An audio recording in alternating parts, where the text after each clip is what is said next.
staunch supporter of the drive to place a black studies curriculum into our high schools and colleges.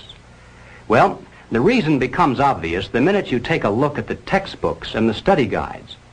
The net effect of these courses on the students who enroll is to create a consciousness of nation.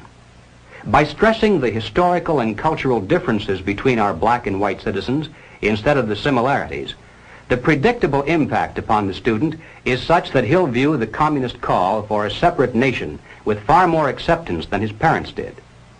Under the guise of academic balance, these courses have become a brilliant device for conditioning young people to accept still one more part of the total program for revolution.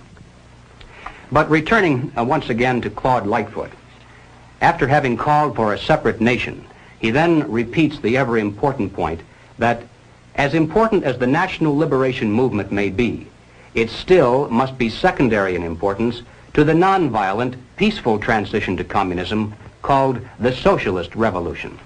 He says, "From this it follows that the advocates of a black nation must identify themselves with all that is required to set up a socialist America, recognizing that black people alone could never destroy capitalism."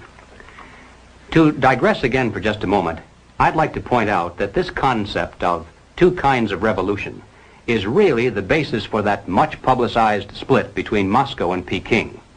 The Moscow group says, there are two kinds of revolution, violent and nonviolent. We believe in using either or both, depending on which combination proves to be the most effective.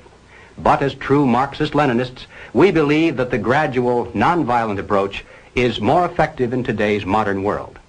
To which the Peking group shouts in reply, heresy, heresy.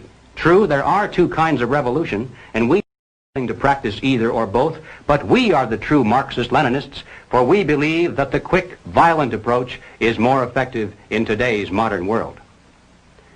And there's the total difference between the two factions of world communism. Each claims to be more correct in its interpretation of classical communist strategy. But as far as the United States is concerned, you can be sure that it makes precious little difference. Both types of revolution are being used against us today. Both are enhanced by the presence of the other, and both lead to exactly the same destination.